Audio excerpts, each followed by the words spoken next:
దయగలిగిన మా దేవ, మా రక్షకుడు ప్రభువైన క్రీస్తు వారికి శ్రేష్టమైన నామమును బట్టి స్తుతిస్తుంటున్నాం. రాత్రికాల సమయంలో సంగముగా మీ పాదముల చెంత చేరి ప్రార్థించుట కొరకై మమ్మల్ని ఆయత్తపరిచిన మీ ప్రేమను బట్టి స్తుతిస్తుంటున్నాం.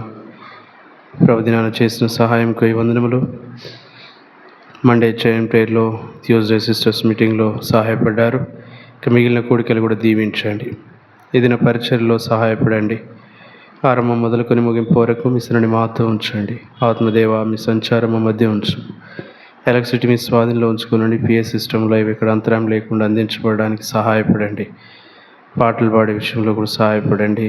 వాక్య ధ్యానము, ప్రార్థించే సమయాలు మాకెంతో ప్రోత్సాహకరంగా, ఉజ్జీవకరంగా, ఆశీర్వాదకరంగా ఉంచండి. చేరి వచ్చిన పరిశుద్ధులను బట్టి స్తుతిస్తున్నాం. ఇంకా రావాల్సిన వారి మార్గంలో క్షేమంగా అధికమైన ఆలస్యం కాకుండా తోడుకొని రండి. ప్రార్థించుటకై తగిన ప్రోత్సాహం కలిగినటువంటి ఆత్మను మాకు దయచేయము. ప్రార్థనలు ఆలకించువాడా, సర్వ శరీరులు మీ యొద్దకు వచ్చుదురని వాక్యం సెలవిచ్చినట్లుగా తండ్రి విశ్వాసంతో మీ యొద్దకు వచ్చి ఉంటుండగా ప్రార్థించుట కొరకై మమ్మల్ని సిద్ధపరచండి. ఆత్మదేవ, మీ సంచారం మా మధ్య ఉంచి మాకు సహాయపడండి. తండ్రి, మీరే తోడయుండి మమ్మల్ని బలపరిచి నూతనత్వంతో నింపి మీ సన్నిలో కొనసాగుట కొరకై సహాయం చేయమని సన్నిలో ప్రార్థన చేస్తుంటున్నాం. దయగలిగిన తండ్రి, ఇలాగో బెతెస్దాకి ఇచ్చినటువంటి సంఘ వాగ్దానములు కూడా నెరవేర్చును. దేవా, ఈ దినము ఆయా రకాలైనటువంటి బలహీనతలు, అనారోగ్యతలు కలిగి రాలేకపోతున్న వారిని బట్టి కూడా స్తోత్రాలు. చిత్తమైతే మంచి ఆరోగ్యాలు ఇచ్చి అనానుకూలతలు తొలగించి మరో సమయం వారి జీవితాల్లో దయచేసి సంఘముతో కలిసి కూడి కొనియాడునట్లు, ప్రార్థించినట్లు తండ్రి మీరు సిద్ధపరిచి నడిపిస్తారని నమ్ముతూ వందనాలు చెల్లిస్తుంటున్నాం. ఇక మా ప్రార్థనలు ఎప్పుడు ఆలకించే దేవుడు, మా ప్రార్థనలకు జవాబిచ్చువాడు, ఈ రాత్రి అట్టి విశ్వాసంతో మీ సన్నిధిలో ప్రార్థించి మేము జవాబు పొందగలుగునట్లు సహాయం చేయము. వందనములు చెల్లిస్తూ మీ నిత్య నిబంధన రక్త ప్రోక్షణ కింది తెచ్చుకుంటూ యేసు క్రీస్తు ప్రవరిక శ్రేష్టమైన ఘనమైన రక్షణార్థమైన నామమున స్తుతించి ప్రార్థించి వేడుకుంటున్నాము తండ్రి. ఆమేన్.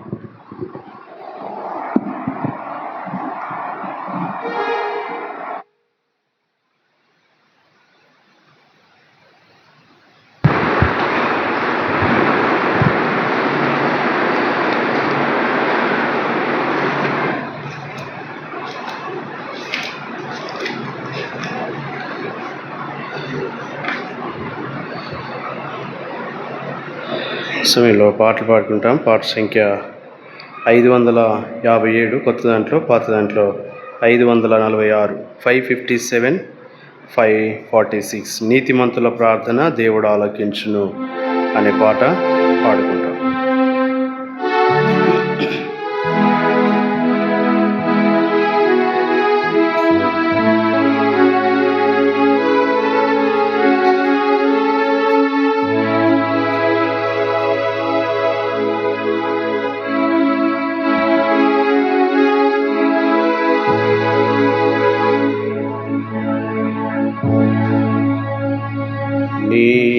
నీతిమంతుల ప్రార్థన దేవుడాలకించును, వారు తమల వృక్షము వలె మోవేయుదురు, వారు తమల వృక్షము వలె మోవేయుదురు. మొరపెట్టు గ్రహ్యము కాని గొప్ప సంగతులు, మొరపెట్టు గ్రహ్యము కాని గొప్ప సంగతులు, మరియు గూఢమైన సంగతుల దేవుడే తెలుపు, మరియు గూఢమైన సంగతుల దేవుడే తెలుపు.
వలె పైకెగురుదురు.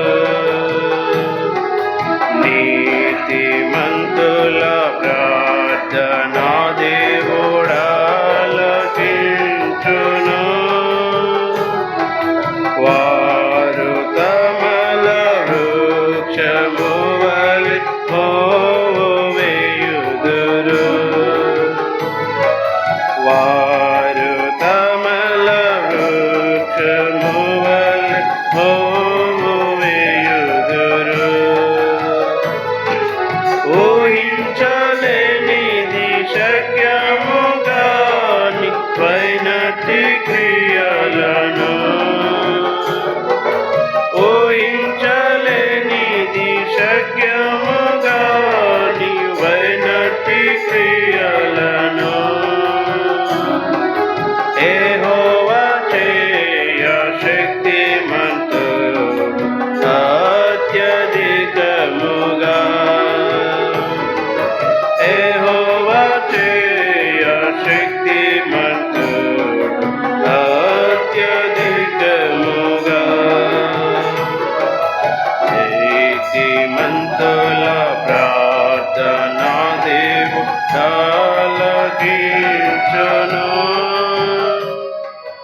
పాట సంఖ్య 573, కొత్త దాంట్లో, పాత దాంట్లో 562, 573, 562. ప్రభువా నీ కార్యమును నూతనపరచుము మాలో, పరిశుద్ధ దేవ నీకు ప్రజలమై ఉన్నామిలలో అనే పాట పాడుకుంటాము.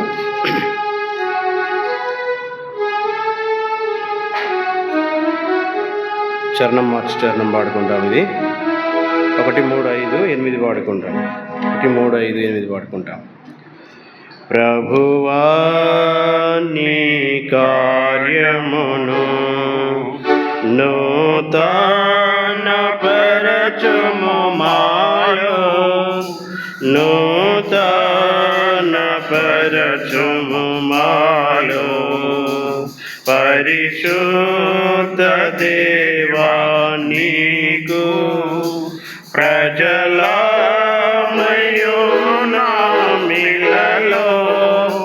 ప్రజలమయునామిలలో సంవత్సరములు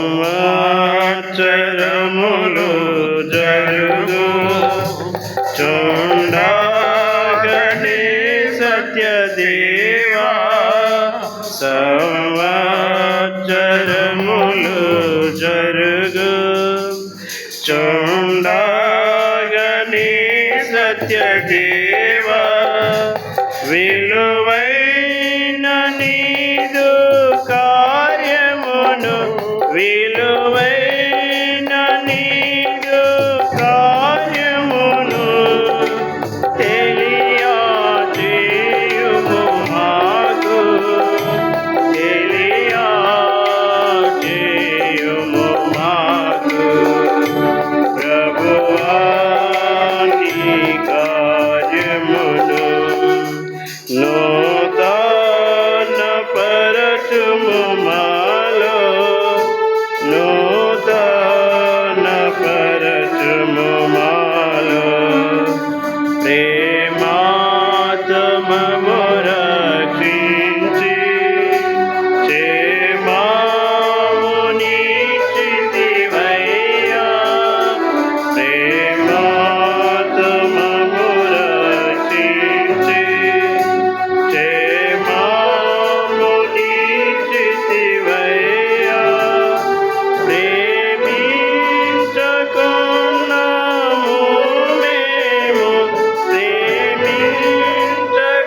ప్రేమించుకున్నాము మేము, ప్రేమమయుడా నిన్ను, ప్రేమమయుడా నిన్ను. ప్రభువా నీ కార్యమును నూతనపరచుము మాలో, నూతనపరచుము మాలో, మారుచున్న లోకమున కారుతొట్లలో త్రాగన్, మారుచున్న లోకమున కారుతొట్లలో త్రాగన్, జీవపుటవు నిన్ను విడచి, జీవపుటవు నిన్ను విడచి, త్రోవ తప్పితిమయ్యా, త్రోవ తప్పితిమయ్యా. ప్రభువా నీ కార్యమును నూతనపరచుము మాలో, నూతనపరచుము మాలో, మాట తప్పని మా దేవా, కోటగనున్నావయ్యా, మాట తప్పని మా దేవా, కోటగనున్నావయ్యా, చాటించెదా నీదు ప్రేమన్, చాటించెదా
పేతురు రాసిన మొదటి పత్రిక 4వ అధ్యాయము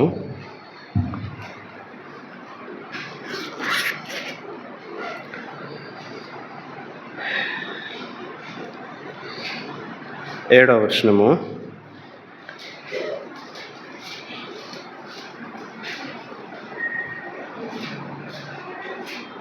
అందరం కలిసి చదువుకుంటాం. పేతురు రాసిన మొదటి పత్రిక 4వ అధ్యాయము 7వ వచనము అందరం కలిసి చదువుకుంటాం. అయితే అన్నిటి అంతము సమీపమై ఉన్నది కాగా మీరు స్వస్థ బుద్ధి గలవారై ప్రార్థనలు చేయుటకు మెలకువగా ఉండుడి. ప్రభు సహార్థమై ప్రార్థనలో ప్రవేశ చూస్తాం. ప్రేమగల తండ్రి యేసు క్రీస్తు ప్రభు మా రక్షకుని నామం పేరిట స్తోత్రములు. పాటల్లో మీరు చేసిన సహాయం బట్టి వందనాలు. చదవబడినటువంటి లేఖనాలు మా జీవితాల్లో మాతో మాట్లాడండి, మీ స్వరం వినిపించండి తండ్రి. ఈ దాసు నిలబడినట్టుండగా ఈ శిరోచాటును మరుగుపరిచి మీరు అభిషేకించి వాడుకొని మహిమ తెచ్చుకొనండి.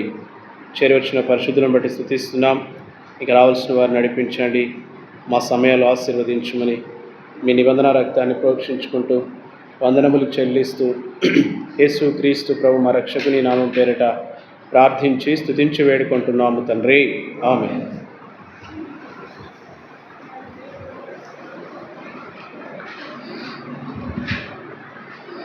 పేతురు రాసిన మొదటి పత్రిక 4వ అధ్యాయము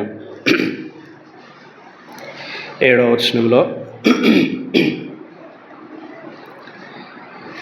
అయితే అన్నిటి అంతము సమీపమై ఉన్నది కాగా మీరు స్వస్థ బుద్ధి గలవారై ప్రార్థనలు చేయుటకు మెలకువగా ఉండుడి. ఇందులో 3 సంగతులు మనం చూడగలుగుతాం. మొదటి సంగతి, అన్నిటి అంతము సమీపమై ఉన్నది. అన్నిటి అంతము అంటే అన్నిటి అంతము అంటే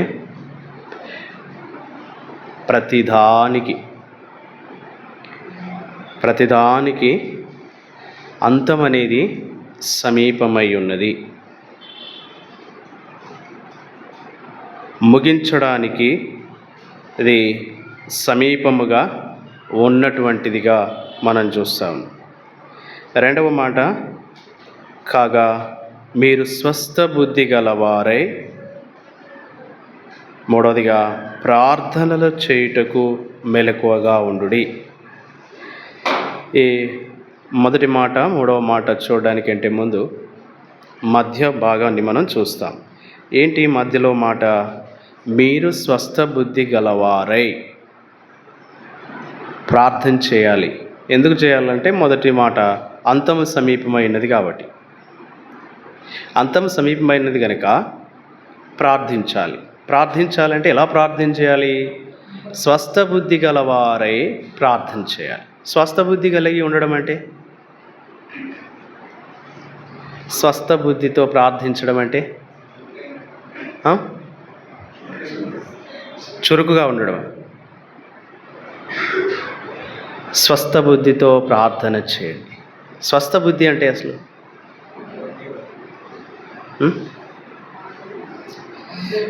ఒక మాట పౌలు అపోస్తలుడు అంటాడు. పౌలు యొక్క జీవితంలో చూస్తే 26వ అధ్యాయం, అపోస్తల కార్యములు 26వ అధ్యాయం మనకు అర్థం కావడానికి మాట చదువుతాం. 26వ అధ్యాయము 24వ వచనము 25వ వచనం. ఈలాగు సమాధానము చెప్పుకొనుచుండగా ఫేస్తు, పౌలా, నీవు వెర్రివాడవు, అతి విద్య వలన నీకు వెర్రి పట్టినదని గొప్ప శబ్దముతో చెప్పాను. అందుకు సౌలు ఇట్లా, నేను మహాఘనత వహించిన ఫేస్తు, నేను వెర్రివాడను కాను గాని సత్యమును స్వస్థబుద్ధియు గల మాటలనే చెప్పుచున్నాను. స్వస్థ బుద్ధి గల మాటలనే చెప్పుచున్నాను. అవతల వైపు అధికారి చూసినప్పుడు ఒక విశ్వాసిని, ఒక దైవజనుడిని ఏమంటున్నాడంటే, సౌలా, నీవు వెర్రి పట్టిన వాడవు. అంటే సంఘాన్ని హింసించినటువంటి వాడు, విశ్వాసులను చెరపట్టినటువంటి వాడు, దేవుని బిడ్డలైనటువంటి వారిని హింసించి చెరసాలలో బంధించినటువంటి వాడు, మరణానికి అప్పగించినటువంటి వాడు, ఇలాంటి వ్యక్తి ఒకసారిగా యేసుప్రభువే నిజమైన దేవుడు అని చెప్తున్నాడేంటి?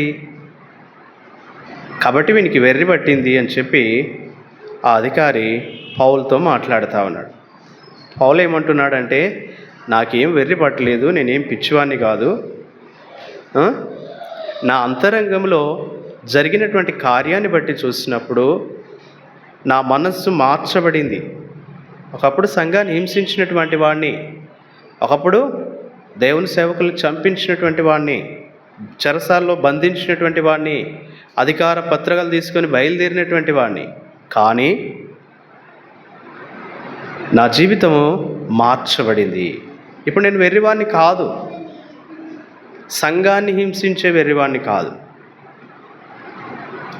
ప్రభు కొరకు జీవించేటువంటి సామాన్యమైన విశ్వాసం. అయితే ఆ అధికారికి, ఆ సభలో ఉన్నటువంటి వారందరికీ కూడా పౌలు అపోస్తలుడు ఎలా కనబడతా ఉన్నాడంటే, ఒక వెర్రివాడిలాగా కనబడతా ఉన్నాడు. అంటే స్వస్థ బుద్ధి అనేదానికి మనం అర్థం చేసుకోవడానికి ప్రయత్నం చేసినప్పుడు, అంతరంగంలో స్వచ్ఛత కోరేటువంటి ప్రభు, అంతరంగంలో యథార్థతను కోరేటువంటి ప్రభు. అయితే ఆయన జీవితం ఏదో, ఆయన వెళ్ళేటువంటి మార్గం ఏదో తన ప్రభువుకు తెలుసు కనుక, సమాజాన్ని చూసినప్పుడు, సమాజంలో ఉన్నటువంటి వారు చూసినప్పుడు ఆ పౌలు ఎలా కనబడతా ఉన్నాడు అంటే, ఒక వెర్రివాడిలాగా కనబడతా ఉన్నాడు, ఒక పిచ్చివాడిలాగా కనబడతా ఉన్నాడు. అయితే ఆయన చెప్పేటువంటి మాట ఏంటంటే, నేను వెర్రివాడను కాను కానీ సత్యమును స్వస్థ బుద్ధియు గల మనస్సు కలిగి మాటలు చెబుతున్నటువంటి వాడని. స్వస్థ బుద్ధి కలిగినటువంటి మాటలే నేను పలుకుతున్నటువంటి వాడను, ఆ మాటలే నాలో ఉంటూ ఉన్నవి అని పౌలు చెబుతా ఉన్నాడు. ఇంకొక సందర్భాన్ని మనం చూస్తే 12వ అధ్యాయం, రోమిలకు రాసిన పత్రిక 12వ అధ్యాయము 3వ వచనం, 12వ అధ్యాయము 3వ వచనం. తన్ను తాను ఎంచుకొనదగిన దానికంటే ఎక్కువగా ఎంచుకొనక, దేవుడు ఒక్కొక్కనికి విభజించి ఇచ్చిన విశ్వాస పరిమాణ ప్రకారము తాను స్వస్థ బుద్ధి గలవాడగుటకై తగిన రీతిగా తన్ను ఎంచుకొనవలనని నాకు అనుగ్రహింపబడిన కృపను బట్టి మీలోనున్న ప్రతివానితోనూ చెప్పుచున్నాను. స్వస్థ బుద్ధి అంటే తన్ను తాను ఎంచుకొనదగిన దానికంటే ఎక్కువగా ఎంచుకొనక. ఇద్దరు వ్యక్తులు దేవాలయానికి వెళ్ళారు. లూకాసు వార్తలో మనం చూస్తాం.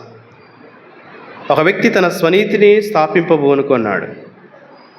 తన్ను తాను హెచ్చించదగినదని తనను తాను హెచ్చించుకున్నాడు. తనకు తాను నేను గొప్పవాడిని అన్నట్టుగా దేవుని ఎదుట రుజుపరచుకోవడానికి ప్రయత్నం చేసినటువంటి వ్యక్తి. ఇద్దరు వెళ్ళారు, ప్రార్థన చేశారు.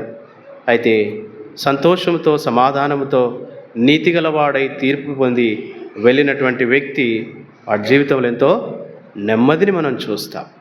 కనుక పౌలు రోమా సంఘానికి చెప్పేటువంటి మాటని మనం గమనించినప్పుడు, స్వస్థ బుద్ధి తన్ను తాను ఎంచుకొనదగిన దానికంటే ఎక్కువగా ఎంచుకొనక, అంటే ఒక మాటలో చెప్పాలంటే యథార్థమైన జీవితాన్ని బయలుపరచడం,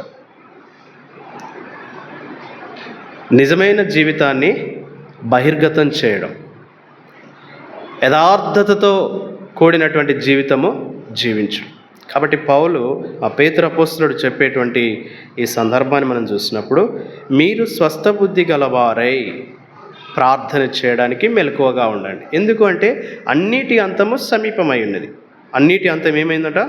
సమీపమై ఉన్నది. లూకాసు వార్త 21వ అధ్యాయము, లూకాసు వార్త 21వ అధ్యాయము 36వ వచనం, 21:36. కాబట్టి మీరు జరగబో వీటినెల్లను తప్పించుకొని మనుష్య కుమారుని ఎదుట నిలబడుటకు శక్తి గలవారగునట్లు ఎల్లప్పుడూ ప్రార్థన చేయుచు మెలకువగా ఉండుడని చెప్పాను. జరగబో వీటినెల్లను తప్పించుకొని, అన్నిటి అంతము సమీపమైనది. జరగబో వీటినెల్లను తప్పించుకొని. అపవాది, లోకాధికారి చేయబోయేటువంటి కార్యములు ఏంటంటే, వాడు ఏర్పరచబడిన వారిని సహితము మోసపరిచే దినాల్లో మనం ఉంటున్నాం.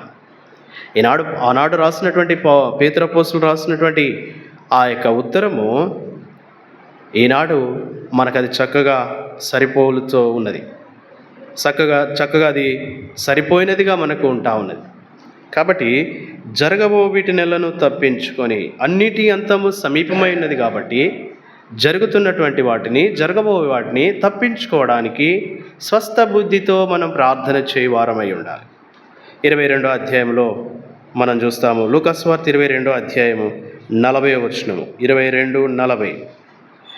ఆ చోటు చేరి ఆయన వారితో, మీరు శోధనలో ప్రవేశించకుండానట్లు ప్రార్థన చేయుడని చెప్పి. లూకా సువార్త 22వ అధ్యాయం 40వ వచనంలో, ఆ చోటు చేరి ఆయన వారితో, ఎవరితో? శిష్యులతో, మీరు శోధనలో ప్రవేశించకుండానట్లు, తప్పించుకొనున్నట్లు, అన్నిటి అంతము సమీపమై ఉన్నది, ఆ సమీపమైనటువంటి అంతమును జరగబో వీటినెల్లను తప్పించుకొని మనుష్య కుమారుని ఎదుట నిలబడినట్లు. 46వ వచనం. లూకా సువార్త 22వ అధ్యాయం 46వ వచనం.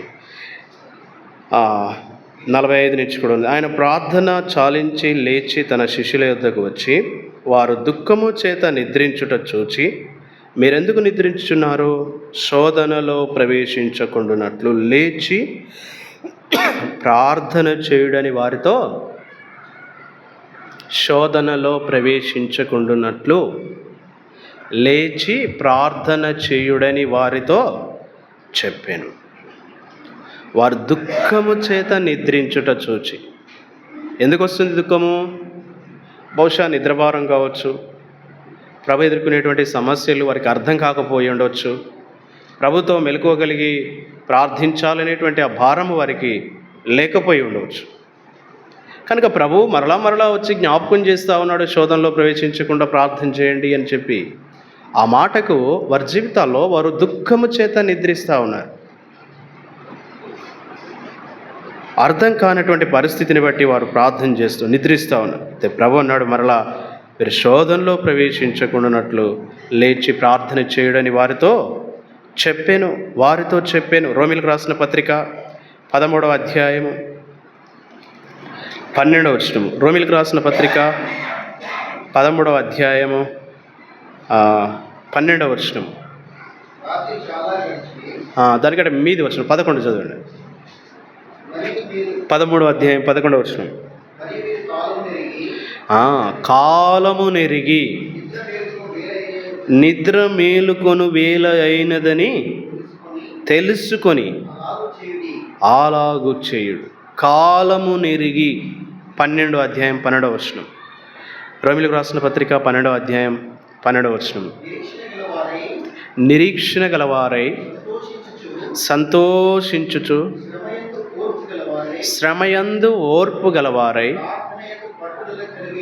ప్రార్థనయందు పట్టుదల కలిగి ఉండుడి. కనుక శోధనలో ప్రవేశించకుండానట్లు మేలుకొను వేలైనదని, కాలము నెరిగి, అన్నిటి అంతము సమీపమైనదని, జరగబో వీటినెల్లా తప్పించుకొనడానికి కొరకు మనుష్య కుమారుడి ఎదుట నిలబడడానికి తగిన శక్తివంతులం కావాలని స్వస్థ బుద్ధితో మనము ప్రార్థన చేయాలని ప్రభు జ్ఞాపకం చేస్తూ ఉన్నాడు. అపోస్తలుడైన పౌలు కొరింథీ సంఘానికి రాస్తున్నాడు. కొరింథీలకు రాసిన మొదటి పత్రిక 7వ అధ్యాయము. కొరింథీలకు రాసిన మొదటి పత్రిక 7వ అధ్యాయము 29వ వచనం. 7:29. ఏమనగా కాలము ఏమైందంట? సంకుచితమై ఉన్నది, కొంచెమై ఉన్నది, తక్కువగా ఉన్నది. కాలము సంకుచితమై ఉన్నది. కాబట్టి జాగ్రత్త పడండి. పేతురు రాసిన మొదటి పత్రిక 3వ అధ్యాయము 7వ వచనము. 3వ అధ్యాయము 7వ వచనములో ఇక్కడ రాస్తాడు, నేను చదువుతాను చూడండి. మీ ప్రార్థనలకు అభ్యంతరము కలగకుండునట్లు ప్రార్థనలకు అభ్యంతరము కలగకుండునట్లు. కారణం ఏంటి? అన్నిటి అంతము సమీపమై ఉన్నది.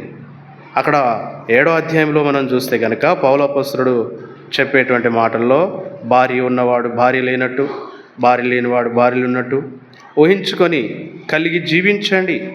ఎందుకంటే అన్నిటి అంతము సమీపమై ఉన్నది. అన్నిటి అంతము సమీపమై ఉన్నది కాబట్టి మీరు కాలము నెరిగి మీరు జాగ్రత్తగా ఉండవలనని ప్రభు జ్ఞాపకం చేస్తూ ఉన్నాడు. ప్రియమైనటువంటి వారలారా, మనము మన జీవితాల్లో కాలము సంకుచితమైనప్పుడు మనము జాగ్రత్త కలిగి స్వస్థ బుద్ధితో యథార్థమైనటువంటి మనస్సుతో మనం ప్రార్థించినప్పుడు దేవుడు మన ప్రార్థనలు వినేవాడై ఉన్నాడు, సిద్ధపరచువాడై ఉన్నాడు. వినడమే కాదు, సిద్ధపరచువాడై ఉన్నాడు. యాకోబు రాసిన పత్రిక 5వ అధ్యాయంలో చూస్తాం ఒక మాట. యాకోబు రాసిన పత్రిక 5వ అధ్యాయము 8వ వచనము. 5వ అధ్యాయము 8వ వచనము.